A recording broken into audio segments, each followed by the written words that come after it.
Hi guys, it's Rebecca. Thank you so much for joining me for today's video. Today's video is the final video of the year, and I'm going to talk to you guys about my top 5 and bottom 5 products of 2024.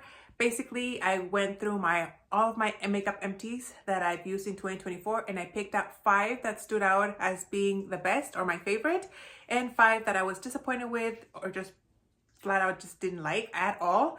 I try to pick different products each year. Like if I use the same product from years prior and I know that I like it, I try not to mention it again just because I want to feature like new to me items. But if there's definitely something that I really didn't like and I don't have anything else to pick from, then I'll pick that item again. I hope that makes sense. So yeah, after this video I will be filming my yearly makeup empty, so stay tuned for that. That should be coming very, very soon. But for now, I'm just going to share with you guys the items that I used up. I mean, my top 5 and bottom 5 from the items that I used up in 2024. And I always like to end on a good note, so I'm going to start with my bottom 5 items first. So the first one is a product that I did feature last year, but I didn't have a lot of products that I didn't like this year, so that's a good thing. So I'm mentioning it again. And I'm talking about the Ulta Beauty eye primer. This is the matte eye primer in the color nude, I believe what it is. And the reason why, excuse me, why I don't like this is because this product dries out super, super fast. I feel like there's still product in here, but it gets really hard, and I can hear it like moving in here, like the hard stuff dried up, and I can hear it in here.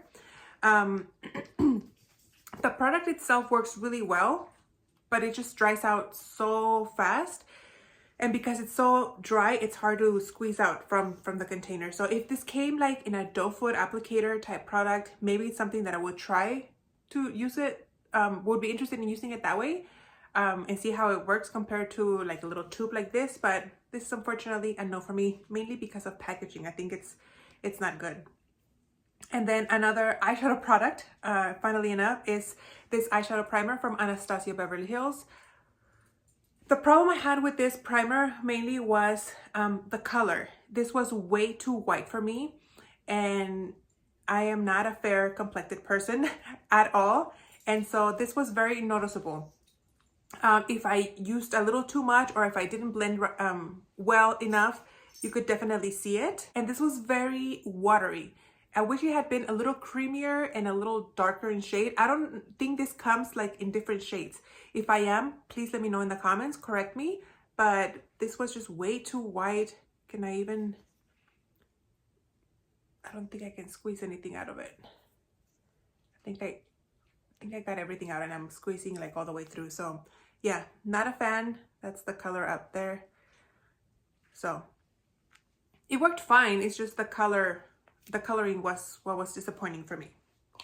Then I have a couple of mascaras. One is a little deluxe size sample, and this is from Jane Iredale. I have tried different like types of mascara from Jane Iredale, and they're always very disappointing. I don't know if it's because I'm trying the sample size and there's not enough product for like the whole wand to be completely fully coated. I like the wand. It's hourglass. It's the natural bristles, which typically would be a good wand for my brows, for my lashes, but it's just the formula. I just feel like it does nothing for my lashes. It brings them down. It's not volumizing. It's not lengthening. It's just pretty blah for me. So, which is unfortunate because the fact that I'm not liking the deluxe or sample sizes deters me from wanting to try the full size. But then again, I feel like if I tried the full size that has a bigger chamber for the wand to get coated with the product, I feel like I would get a better impression. But then using the little sample size makes me not want to buy the full size. It's a vicious cycle. But yeah, that's this one disappointing. If you've tried any mascaras from Jane Iredale that you do enjoy, let me know in the comments. Maybe once I go through, I don't have like a big back stock of mascaras, so maybe when I need to repurchase, I'll give the full size a go. Let me know in the comments. And another mascara that was kind of a disappointment because I typically love everything from the brand. And I'm talking about the Sephora Size Up Volume Extra Large mascara. Is that what it's called? It's this big fat tube. And this was just way too clumpy and chunky, and I didn't care for it. That's the one right there. It's also natural bristles. Kind of slightly hourglass, but this was so clumpy and chunky. It just made my lashes look really short, and it just didn't look good. Did not look good. And I love almost everything that I try from the Sephora brand, makeup wise and skincare wise. I think it's a really good brand compared to like higher end products. But this was just a disappointment. I have realized that I like my drugstore mascaras just as much as my higher end mascaras, and I think I would rather just stick to what works for me instead of trying like new products. It's one of those things where you find what works and you just stick to it, and unfortunately this was a bad experiment. I'm glad that I tried it. I do have another one from the Sephora brand, I think. I haven't used it yet, so we'll see how that one goes, but this one, this big fat one, was a no for me. And then last but not least, I have a foundation, and this has already been discontinued. It's from Kat Von D, the actual Kat Von D brand. And this was the True Portrait Liquid to Powder Foundation in the color Light 21. That's this one right here. There was a couple of things I didn't like from this product. First of all, the packaging. It was really hard. I don't know if it's because I have big hands and like my fingers can't press the plastic here, but it was really hard for me to like squeeze the product out. I had to use kind of like the sides of my finger in order to squeeze the bottle. I couldn't just like do this. Like my fingers like don't work to do this. Like it feels weird and uncomfortable and it hurts my hand. So I had to do like sideways things like this. Like if I had like super long nails. The product itself, I don't know if it's because this was an older product, but I found it to be very oily. I had to shake it really well. You can hear like, sounds like a spray can. But yeah, I had to shake it really well, and it just kind of looked oily on my face, and it broke down very easily. I could not wear this during the summer months, and we have like summer weather here like 10 months out of the year. So it's not like I only have, you know, a few months during the actual summertime where I can wear like summer makeup per se. So I need like a foundation that can last all year long. That's why I don't have like seasonal makeup, because we don't really have seasons here where I live. So yeah, unfortunately I couldn't use it. The formula was kind of weird and it broke down really easily, and for that reason it's a no for me. I don't think, like I said, you can buy this anymore, but this was very difficult for me to use because I didn't want to use it because I didn't like it. So I really had to like almost hate pan it, which I know a lot of people don't do, but I have like this mindset where I'm like, I need to finish it. So yeah, I'm glad that I used it up. Glad that I only got one when I bought it. Typically when I buy something that like I see like trending or people really like, I'll buy like two, but I'm glad that I just got the one and I don't ever have to deal with this again. So yes, I have found that like oil-based foundations are just not for me.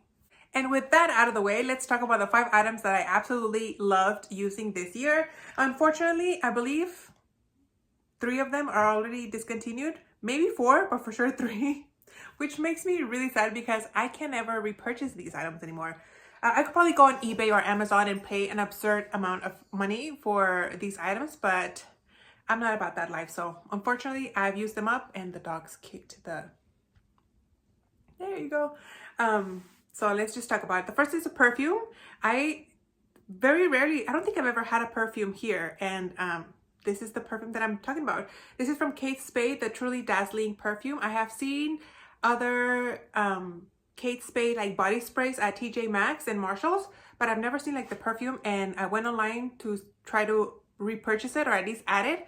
I had originally bought this at Ulta and it's no longer there. So I looked for it, and you can see it on like Etsy and eBay, not Etsy, Poshmark, but I couldn't find it like in the actual website. So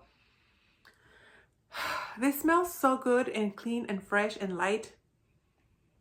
I'm so sad. I wish that it had like notes so I could actually tell you guys what it smells like, because I'm really bad at describing scents for perfumes and stuff, but I had gotten this for a birthday, oh my gosh, like 5 or 6 years ago.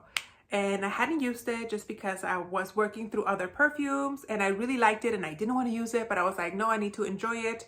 And had I used it since I got it, I could have probably bought it multiple times and enjoyed it. So to the point that when it got discontinued, I would have been like, well, you know, I used it for a couple years, had a good run, I can move on. But the fact that I only got to use it once, just because I was holding on to it, now I'm like kicking myself in the face, you know? But yeah, beautiful, beautiful perfume.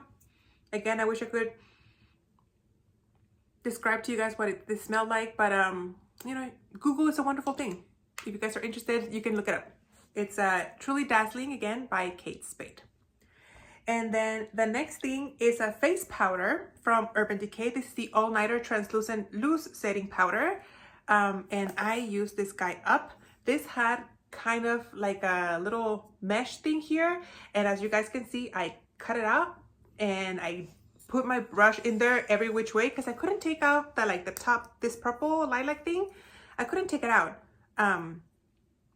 They did a really good job in sealing this product. And anyway, I obviously used it all up and I went to repurchase it and it's no longer a thing. I went directly to the Urban Decay website and they don't have it there anymore. They only have the pressed version, which I did buy because obviously I didn't have a choice, and hopefully it'll work just as good as this loose one. But yeah, this was a wonderful product, better than the Laura Mercier one, more finely milled if that's even possible. It's just, it didn't set under my fine lines and wrinkles. It didn't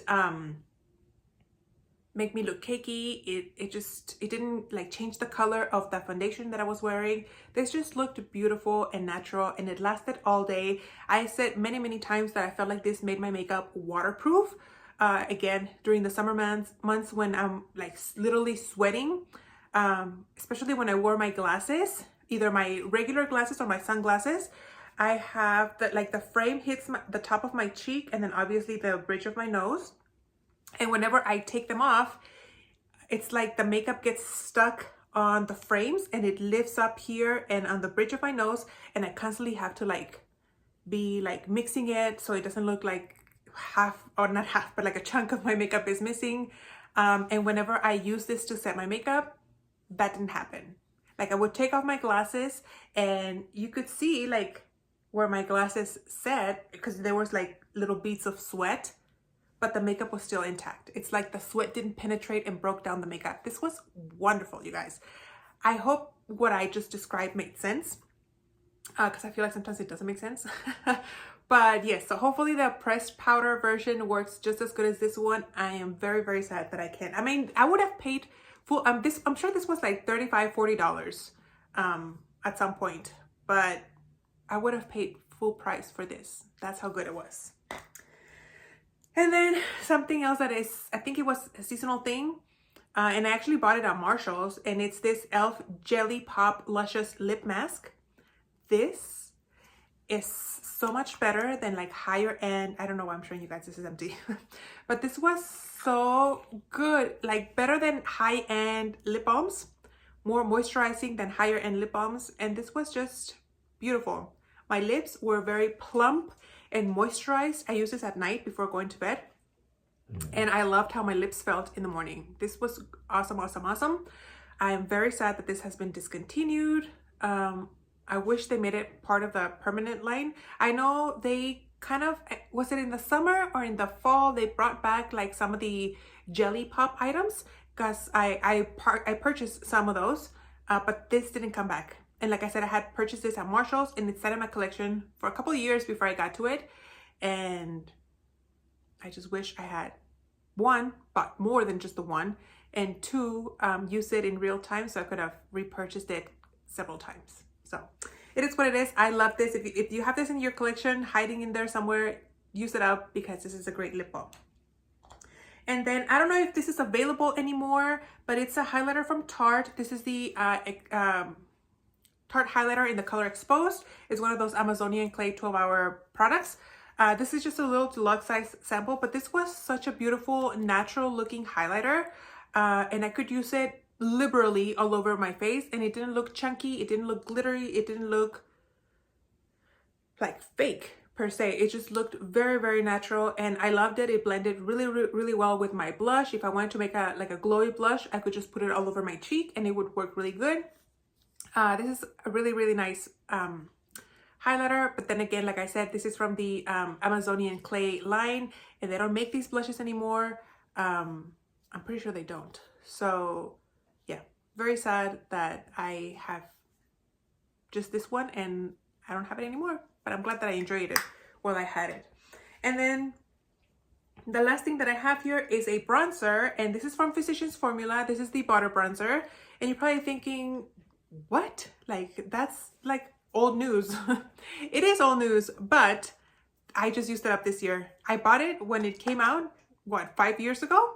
And I was not a fan of the scent. People were raving when this came out about the beautiful coconutty scent that this had, that it smelled like the beach. I was in the minority here in that I hated the way it smelled.